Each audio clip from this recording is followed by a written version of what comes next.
Secret accomplices, unidentified victims, and claims of innocence. So many mysteries still remain in the John Wayne Gacy case.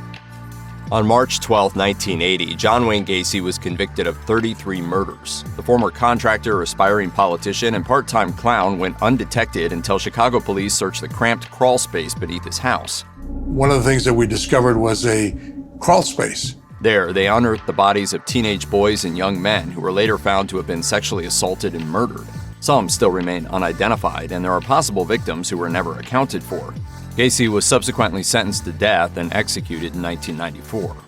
The problem with convictions is that they don't always reflect how many crimes were actually committed. In the Peacock documentary Devil in Disguise, investigator Rafael Tovar revealed to NBC News that he'd asked Gacy how many people he had really killed. According to Tovar, Gacy suggested that he may have killed as many as 45 people. Almost like a twinkle in his eyes, but 45 sounds like a good number. However, Gacy apparently wouldn't reveal where any of the alleged bodies might be. Others working on the case believed he could have buried bodies somewhere other than his house. It's also important to note that Gacy was suspected of misleading authorities. Gacy's death row attorney, Karen Conti, remembered him sending police on a labyrinthine search. As she said in Devil in Disguise, "That was typical Gacy, sort of like, don't look over here, look over there." During John Wayne Gacy's trial, his mental health was debated, but some self-incriminating things he told authorities couldn't possibly be ignored. Gacy admitted he would drink heavily and wake up hungover only to find a body on the floor. He allegedly had no recollection of killing anybody and blamed his alter ego Jack Hanley, or the victims themselves, for not knowing better. In his book Bad Boys, Bad Men, psychologist Donald W. Black claimed that Gacy had antisocial personality disorder. Witnesses who testified at Gacy's trial led the prosecution to believe that Gacy had known what he was doing. As reported in the American Justice documentary John Wayne Gacy, Buried Secrets, Gacy proved his own sanity by leading an outwardly normal life while killing young men. At one point, John Wayne Gacy worked as a maintenance man in a Chicago apartment complex where his mother was living. Former homicide detective Bill Dorsch started to grow leery when he ran into Gacy around 3 a.m. on a snowy night and noticed what he had clutched in one hand, per The Verge. It was not a snow shovel, but a spade, which aroused Dorsch's suspicions that Gacy might have been digging in the dirt instead of clearing out snow. Gacy tried to pass off this incident as being a workaholic. However, Dorsch couldn't shake his suspicion and called the sheriff's office.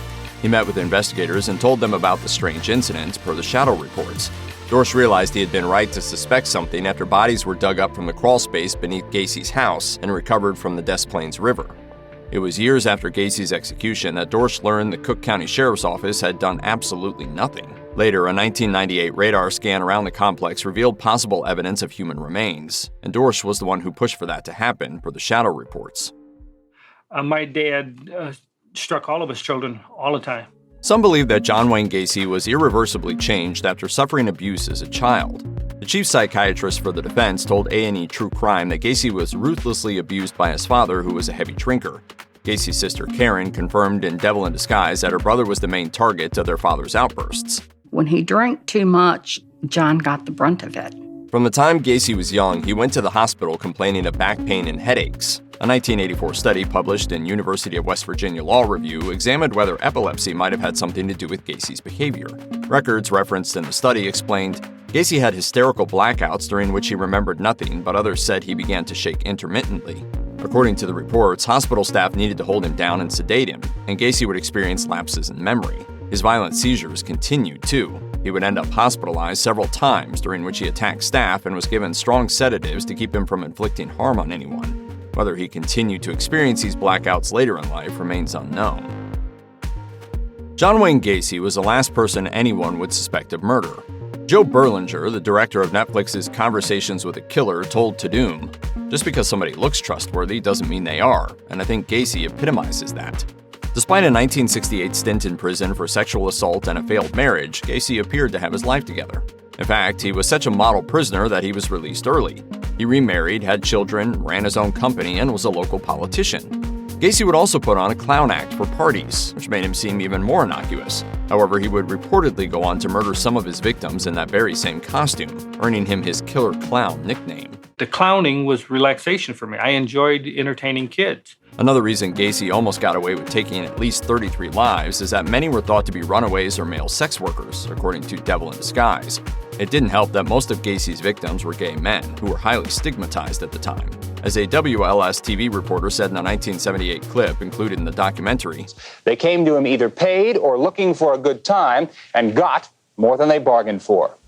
Gacy often spoke to the media, but insisted he had not committed most of the murders. In a transcript from a CBS News interview with Gacy before he was executed, the prolific killer insisted that there were several reasons he couldn't have been responsible for the crimes. He pointed to his image as a family man and said that he was no more than an accomplice who threw one of the bodies in the river.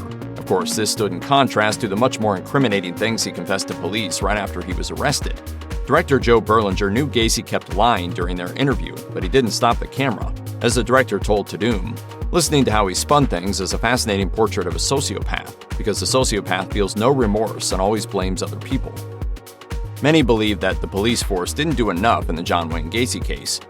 For instance, one of the killer's few surviving victims, Jeffrey Rignall, informed the police of the abuse he'd allegedly experienced at the hands of Gacy. However, the police were reportedly skeptical of Rignall's account, especially as he couldn't describe his attacker. Due to this inaction, Gacy remained free, and he was able to kill 4 more men as a result. Even though the police refused to acknowledge or believe anything that I had told them. Local authorities seemingly remained in denial of the horrific crimes happening around them. As most of Gacy's crimes involved gay men, a persistent stigma affected the investigation. You know, people were looking down at gay kids at the time, gay young men. Missing young men were often categorized as runaways, and little urgency was given to finding them. Even when Gacy was linked to these missing young men, detectives generally believed whatever the businessman told them. Whenever he was brought in for questioning, he was soon released, only to kill again. Mystery still surrounds whether John Wayne Gacy killed every one of his victims alone, or whether he had help from accomplices. In 1994, The New Yorker reported, "Gacy told me more than once that he couldn't have buried any of the bodies in the crawl space because his heart was weak and he weighed too much to maneuver in such a close space, especially with a corpse." Gacy tried to assert his innocence by pointing his finger at possible accomplices, such as his employees David Cram and Michael Rossi. While they were never convicted of any crime, Peacock's Devil in Disguise documentary revealed that Cram and Rossi were involved in carrying out some suspicious jobs for Gacy. Both allegedly dug graves in the crawl space underneath Gacy's home, apparently believing that the work was related to plumbing. Rossi and Cram also reportedly had sexual relationships with Gacy, but neither was killed, unlike most of the men Gacy was involved with. At one point, Rossi was also discovered to be driving the car of one of Gacy's victims. Then talking to Mike Rossi, we found out that he'd gotten the car from John Gacy's. Despite these strange occurrences, Cram and Rossi were never proven to have been accomplices in any of the murders. John Wayne Gacy was allegedly associated with other criminals who hunted teenage boys.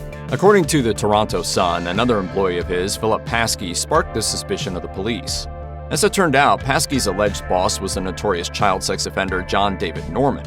Not only did Norman sell child pornography, but he also ran a sex trafficking ring for men seeking much younger prey. Police eventually found out that 2 of Gacy's victims were last seen alive with Norman.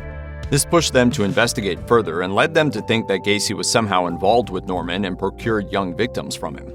As Gacy's death row attorney Karen Conti recalled in Devil in Disguise, Gacy tried to shift some of the blame onto Norman. Gacy also allegedly suggested to Conti that some of the murders may have been captured on camera as part of an illegal snuff film operation. A snuff film operation, and that some of these young men and boys were being killed and videotaped. It remains unclear if there was ever any truth to Gacy's claims. Michael Marino was just 14 years old when he vanished on his way to a nearby arcade. He was first dismissed as a runaway. However, police later apologized to Michael's mother, Sherry, and told her that her son had been identified as one of Gacy's victims, per USA Today. Forensic odontologists initially believed they had found Michael's body following dental analysis of the body. The radiologist who x-rayed the remaining bones came to the same conclusion, but Sherry Marino was far from finding closure. As reported by USA Today, Sherry believed that another victim may have been mistaken for Michael, and that whoever was buried in her son's grave was not actually him. A mysterious collarbone injury in the victim's medical records and inconclusive DNA test results only further stoked Sherry's suspicions that her son hadn't been found. According to USA Today, the previously unidentified body found lying next to Michael was that of 16-year-old Kenneth Parker, the friend who had accompanied Michael to the pinball arcade on the day he went missing. In 2012, the Chicago Sun-Times reported that a laboratory in North Carolina had determined that Sherry's DNA wasn't a match with the DNA of the remains in Michael's grave. It remains unknown whether or not Michael was killed by Gacy or if victim number 14 is someone else altogether.